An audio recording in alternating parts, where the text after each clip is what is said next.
I am Chitragala, Associate Professor of Sociology. According to ACP syllabus for BA, first semester, Sociology, Semester 1, Session 4, Topic, Unit 2, Basic Concepts of Social Groups, Primary and Secondary Groups, its meaning and characteristics.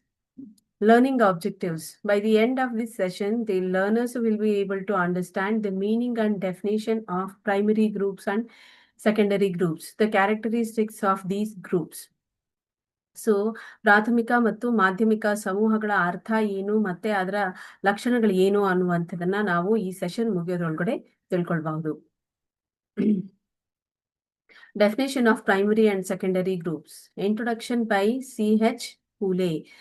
In his book Social Organization. So C.H. Cooley, Charles Horton Cooley ಅನ್ನುವಂಥ ಅಮೆರಿಕದ ಸಮಾಜಶಾಸ್ತ್ರಜ್ಞ social organisation, ಸಾಮಾಜಿಕ ಸಂಘಟನೆ ಅನ್ನುವಂಥ ಕೃತಿಯನ್ನ ಬರೆದಿದ್ದಾಗ ಅದು 1909ರಲ್ಲಿ publish ಆಗುತ್ತೆ. ಅದರಲ್ಲಿ ಮೊದಲ ಬಾರಿಗೆ ಪ್ರಾಥಮಿಕ ಸಮೂಹದ ಪ್ರಸ್ತಾಪನೆಯನ್ನ ಮಾಡ್ತಾರೆ.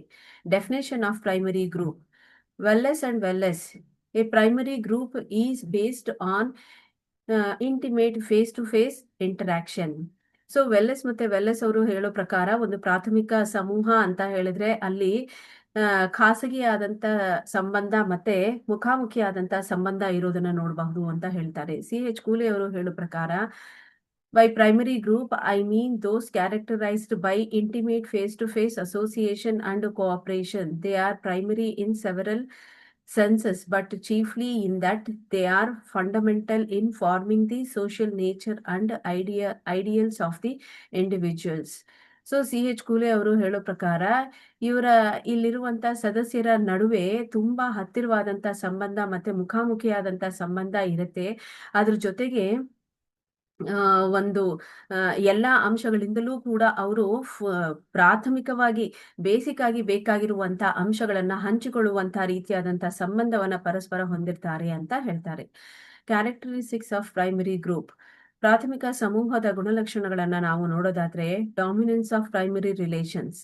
ಸೊ ಪ್ರೈಮರಿ ರಿಲೇಷನ್ಸ್ ಅನ್ನುವಂಥದ್ದು ಇಲ್ಲಿ ಮುಖ್ಯವಾಗಿ ಎದ್ದು ಕಾಣುತ್ತೆ. ಸೊ ಇದರ ಲಕ್ಷಣಗಳನ್ನ ನಾವು ನೋಡೋದಾದ್ರೆ, ಐಡೆಂಟಿಟಿ ಆಫ್ ಎಂಡ್ಸ್. ಸೊ ಯಾವುದೇ ಉದ್ದೇಶಕ್ಕಾಗಿ ಈ ಸಮೂಹ ಕಟ್ಕೊಂಡಿಲ್ಲ, ಬದಲಾಗಿ ಆ ಸಂಬಂಧವನ್ನ ಉಳಿಸ್ಕೊಳ್ಳೋದೇ ಅವರ ಮುಖ್ಯವಾದಂತ ಧ್ಯೇಯ ಆಗಿರುತ್ತೆ. Relations are ends in themselves. So ಆ ಒಂದು ಸಂಬಂಧ ಏನಿದೆ ಇದು ಎಲ್ಲದಕ್ಕಿಂತ ತುಂಬಾ ಮುಖ್ಯ ಅಂತ ಅವ್ರಿಗೆ ಅನ್ನಿಸ್ತಿರುತ್ತೆ. Relations are personal. ಸೊ ತುಂಬಾ ವೈಯಕ್ತಿಕವಾದಂತ ತುಂಬಾ ಕ್ಲೋಸ್ ಆದಂತ ಸಂಬಂಧವನ್ನ ಇವರು ಪರಸ್ಪರ ಹೊಂದಿರ್ತಾರೆ ಅಂತ ಹೇಳಲಾಗತ್ತೆ. Inclusive relations. ಸೊ ಎಲ್ಲಾ ರೀತಿಯಾದಂತ ಯಾವುದೇ ಒಂದು ಉದ್ದೇಶಕ್ಕೆ ಅಲ್ಲ, ಎಲ್ಲಾ ಉದ್ದೇಶಕ್ಕಾಗಿಯೂ ಈ ಒಂದು ಸಂಬಂಧದ ಒಳಗಿರುವಂತ ಸದಸ್ಯರು ಪರಸ್ಪರ ತಮ್ಮ ಭಾವನೆಗಳನ್ನ ಹಂಚ್ಕೊಳ್ಳುವಂಥದನ್ನ, ಜೊತೆಗಿರುವಂಥದನ್ನ ನೋಡ್ತೀವಿ. Spontaneous relation. ಸೊ ಈ ಸಂಬಂಧಗಳನ್ನ ಉದ್ದೇಶಪೂರ್ವಕವಾಗಿ ಯಾರು ಮಾಡ್ಕೊಳ್ಳೋದಿಲ್ಲ, ತನ್ನಿಂದ ತಾನೇ ಒಡನಾಟದ ಪ್ರತಿಫಲವಾಗಿ ಬೆಳ್ಕೊಂಡು ಬಂದ್ಬಿಟ್ಟಿರತ್ತೆ. ಇತರ ಲಕ್ಷಣಗಳನ್ನ ನೋಡೋದಾದ್ರೆ, ಸ್ಮಾಲ್ ಇನ್ ಸೈಜ್. ಪ್ರಾಥಮಿಕ ಸಮೂಹಗಳು ಯಾವಾಗ್ಲೂ ಗಾತ್ರದಲ್ಲಿ ಚಿಕ್ಕದಾಗಿರುತ್ತೆ. ಇದು ಗಾತ್ರದಲ್ಲಿ ಚಿಕ್ಕದಾಗಿರೋದ್ರಿಂದಾನೇ ಅವರ ನಡುವೆ ಇಂಥ ಏನು ತುಂಬಾ ಕ್ಲೋಸ್ ಆದಂತ ಸಂಬಂಧ ಬೆಳೆದು ಬರೋದಕ್ಕೆ ಸಾಧ್ಯ ಆಗುತ್ತೆ. Physical nearness. ಸೊ ಇವರೆಲ್ಲರೂ ಕೂಡ ಫಿಸಿಕಲ್ ಆಗಿ ಹತ್ರ ಇರುವಂಥದ್ದು, ದೈಹಿಕವಾಗಿ ಹತ್ರ ಇರುವಂಥದ್ದು, ಅಥವಾ ಪದೇ ಪದೇ ಮೀಟ್ ಆಗುವಂಥದ್ದು, ಅಥವಾ ಯಾವಾಗ್ಲೂ ಜೊತೆಯಲ್ಲೇ ಎಲ್ಲಾ ಕೆಲಸಗಳನ್ನ ಮಾಡುವಂಥದ್ದು ನಾವು ಸಾಮಾನ್ಯವಾಗಿ ನೋಡಬಹುದು. Durability of the group. So ಇದರ ಒಂದು ಅಸ್ತಿತ್ವವನ್ನ ನಾವು ನೋಡೋದಾದ್ರೆ ಇದು ಹೆಚ್ಚು ಶಾಶ್ವತವಾಗಿ ಉಳಿಯುವಂತಹ ಒಂದು ಸಂಬಂಧ ಆಗಿರತ್ತೆ. ಸೊ ಮೆಂಟಲಿ ಇವರ ಇನ್ವಾಲ್ವ್ಮೆಂಟ್ ಎಲ್ಲದರಲ್ಲೂ ಕೂಡ ಇರೋದ್ರಿಂದ ಇದು ಹೆಚ್ಚು ಕಾಲ ಉಳಿಯುವಂತಹ ಒಂದು ಸಂಬಂಧ ಮತ್ತೆ ಸಮೂಹ ಆಗಿರುತ್ತೆ. Similarity of background. ಸೊ ಇಲ್ಲಿ ಈ ಸಮೂಹದಲ್ಲಿ ಸದಸ್ಯರಾಗಿರುವಂತಹವರು ಅವರ ಹಿನ್ನೆಲೆ ಒಂದೇ ರೀತಿ ಇದ್ದಿದ್ರಿಂದಾನೇ ಅವರು ಒಟ್ಟಿಗೆ ಇರೋದಕ್ಕೆ ಸಾಧ್ಯ ಆಗಿರುತ್ತೆ, ಮತ್ತೆ ಅವರು ಹತ್ರ ಬರೋದಕ್ಕೆ ಸಾಧ್ಯ ಆಗಿರುತ್ತೆ.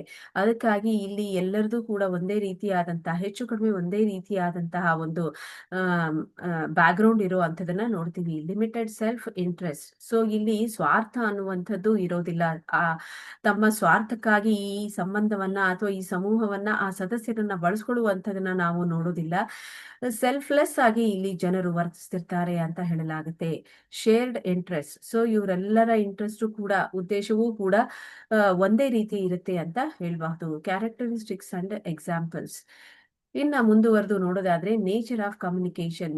ಇಲ್ಲಿರುವಂತಹ ಜನರ ನಡುವೆ ಅಂತಃಕ್ರಿಯೆಯ ಒಂದು ರೂಪವನ್ನ ನೋಡುವಾಗ ಇದು ಫೇಸ್ ಟು ಫೇಸ್ ರಿಲೇಶನ್ ಇರೋದ್ರಿಂದ ಅವರ ನಡುವಿನ ಅಂತಃಕ್ರಿಯೆಯೂ ಕೂಡ ಮುಖಾಮುಖಿಯಾಗಿ ಇರುತ್ತೆ ಅಂತ ಹೇಳಬಹುದು. ಸೊ ಇದಕ್ಕೆ ಯಾವುದೇ ರೀತಿಯಾದಂತ means communication, TV, radio, telephone ಅನ್ನುವಂಥದ್ದು ಅಗತ್ಯತೆ ಇಲ್ಲ ಅಂತ ನಾವು ಹೇಳಬಹುದು. ನಾನ್ ಸ್ಪೆಷಲೈಸ್ಡ್ ಇನ್ ಕ್ಯಾರೆಕ್ಟರ್. ಸೊ ಯಾವುದೇ ವಿಶೇಷ ಗುಣಗಳನ್ನ ಹೊಂದಬೇಕಾಗಿಲ್ಲ ಈ ಒಂದು ಸಮೂಹದಲ್ಲಿ ಸದಸ್ಯರಾಗಿ ಇರೋದಕ್ಕೆ. ಸೊ ಸಾಮಾನ್ಯವಾದಂಥವರು ಕೂಡ ಈ ಒಂದು ಸಮೂಹದಲ್ಲಿ ಸದಸ್ಯರಾಗಿರ್ತಾರೆ. Direct cooperation.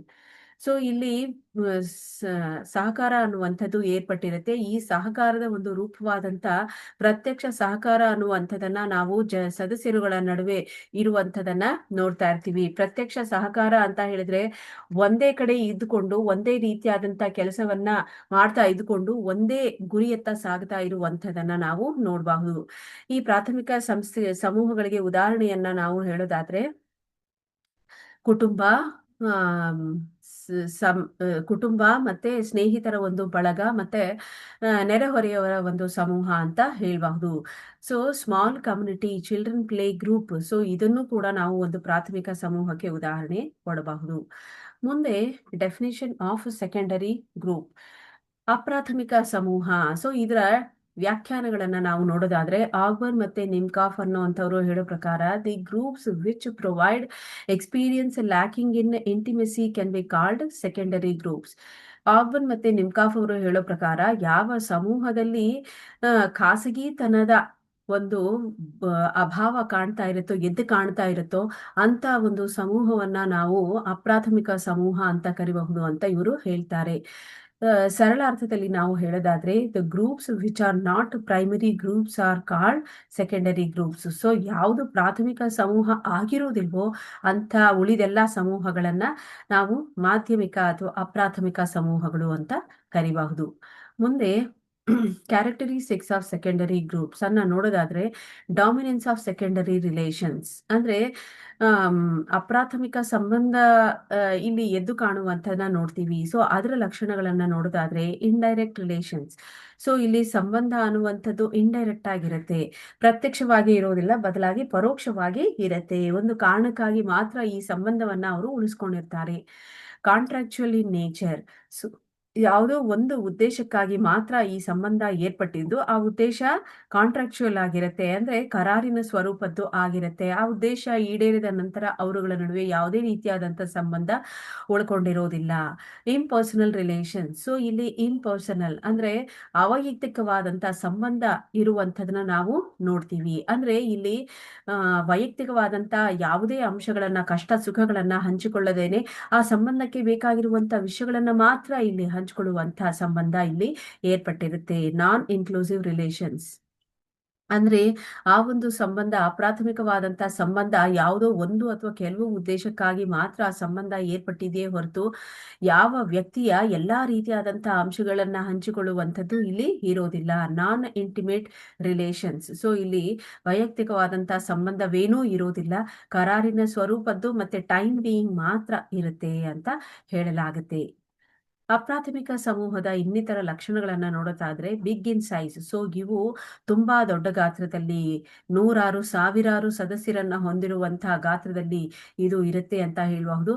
ಅದಕ್ಕಾಗಿ ಅಷ್ಟೊಂದು ಜನರ ನಡುವೆ ಇವರು ವೈಯಕ್ತಿಕವಾದಂತಹ ಸಂಬಂಧವನ್ನ ಹೊಂದಿರೋದಕ್ಕೆ ಆಗದೇನೆ ಅವೈಯಕ್ತಿಕ ಸಂಬಂಧಕ್ಕೆ ಇವರು ಒಳಪಟ್ಟಿರ್ತಾರೆ ಅಂತ ಹೇಳಲಾಗುತ್ತೆ. Membership is deliberate. ಸೊ ಇಲ್ಲಿ ಸದಸ್ಯರು ಯಾರಿರ್ತಾರೆ ಅವರು ಉದ್ದೇಶ ಪೂರ್ವಕವಾಗಿ ಯಾವುದೋ ಒಂದು ಅಥವಾ ಕೆಲವು ಉದ್ದೇಶಗಳ ಈಡೇರಿಕೆಗಾಗಿ ಇಲ್ಲಿ ಬಂದಿರೋದ್ರಿಂದ ಆ ಉದ್ದೇಶಕ್ಕಾಗಿ ಮಾತ್ರ ಈ ಸಂಬಂಧವನ್ನ ಅವರು ಏರ್ಪಡಿಸಿಕೊಂಡಿರ್ತಾರೆ. No physical basis. ಸೊ ಇವರು ಯಾವಾಗ್ಲೂ ಹತ್ತಿರಾನೇ ಇರ್ತಾರೆ, ಜೊತೆಯಾಗಿ ಇರ್ತಾರೆ ಅಂತ ಹೇಳೋದಕ್ಕೆ ಸಾಧ್ಯ ಇಲ್ಲ. Specific end as interest. So ನಿರ್ದಿಷ್ಟ ಉದ್ದೇಶವನ್ನ ಇಟ್ಕೊಂಡು ಮತ್ತೆ ಆ ಗುರಿಯ ಸಾಧನೆಗಾಗಿಯೇ ಇವರು ಇಲ್ಲಿ ಇರ್ತಾರೆ, ಇಲ್ಲಿ ಸದಸ್ಯರಾಗಿ ಇರ್ತಾರೆ ಅಂತ ನಾವು ಹೇಳಬಹುದು. Direct communication. Sorry, indirect communication. ಇಲ್ಲಿ ಜನರ ನಡುವೆ ಕಮ್ಯುನಿಕೇಶನ್ ಅಂತಃಕ್ರಿಯೆ ಅನ್ನುವಂಥದ್ದು ಪ್ರತ್ಯಕ್ಷವೂ ಇರಬಹುದು, ಪರೋಕ್ಷವೂ ಕೂಡ ಇರಬಹುದು ಅಂತ ಹೇಳಲಾಗುತ್ತೆ. Nature of group control. So ಇಂಥ ಸಮೂಹಗಳು ಉದ್ದೇಶಪೂರ್ವಕವಾಗಿ ಅಸ್ತಿತ್ವಕ್ಕೆ ಬಂದಿರೋದ್ರಿಂದ ಇಲ್ಲಿ ಜನರ ವರ್ತನೆ ಮತ್ತು ಸಂಬಂಧಗಳನ್ನ ನಿಯಂತ್ರಣ ಮಾಡೋದಕ್ಕಾಗಿ ಮತ್ತೆ ಅದರ ನಿರ್ದಿಷ್ಟ ಉದ್ದೇಶಕ್ಕಾಗಿ ಇವರೆಲ್ಲ ಒಟ್ಟುಗೂಡಿರೋದ್ರಿಂದ ಅಲ್ಲಿ ಲಿಖಿತ ಅಥವಾ ಅಲಿಖಿತ ರೂಪದ ನಿಯಮಾವಳಿಗಳು ಇರುವಂಥದ್ದನ್ನ ಕಾಣ್ತೀವಿ. ಗ್ರೂಪ್ ಸ್ಟ್ರಕ್ಚರ್ ಅನ್ನ ನಾವು ನೋಡೋದಾದ್ರೆ ಇದು ಫಾರ್ಮುಲಾಗೆ ಔಪಚಾರಿಕವಾಗಿ ರೂಪಿಸಲ್ಪಟ್ಟಂತಹ ಪಾತ್ರಗಳು, ಸ್ಥಾನಮಾನಗಳು, ಜವಾಬ್ದಾರಿಗಳು ಏನಿದಾವೆ ಇವೆಲ್ಲವೂ ಕೂಡ ನಿರ್ದಿಷ್ಟವಾಗಿ ಹಂಚಿಕೆಯನ್ನ ಮಾಡಲಾಗಿರುತ್ತೆ. ಯಾರು ಯಾವ ಕೆಲಸ ಹೇಗೆ ಮಾಡಬೇಕು ಅನ್ನುವಂಥದ್ದು ಸ್ಪಷ್ಟವಾಗಿ ಹೇಳಲಾಗಿರುತ್ತೆ. ಎಕ್ಸಾಂಪಲ್ಸ್ ಅನ್ನ ನಾವು ಸೆಕೆಂಡರಿ ಗ್ರೂಪ್ಸ್ಗೆ ಕೊಡೋದಾದ್ರೆ ಮಾಡರ್ನ್ ಸ್ಟೇಟ್. ಸೊ ಆಧುನಿಕ ರಾಜ್ಯ ಏನಿದೆ ಇದನ್ನ ಒಂದು ಕೈಗಾರಿಕೆಯನ್ನ, ಒಂದು ಚರ್ಚ್ ಅನ್ನ, ಒಂದು ಪೊಲಿಟಿಕಲ್ ಪಾರ್ಟಿಯನ್ನ, ಲೇಬರ್ ಆರ್ಗನೈಸೇಷನ್ ಅನ್ನ, ಒಂದು ವಿಶ್ವವಿದ್ಯಾಲಯವನ್ನ, ಲಯನ್ಸ್ ಕ್ಲಬ್, ಸೊ ಇಂಥವನ್ನೆಲ್ಲ ನಾವು ಅಪ್ರಾಥಮಿಕ ಸಮೂಹಕ್ಕೆ ಉದಾಹರಣೆಯಾಗಿ ಕೊಡಬಹುದು. Thank you.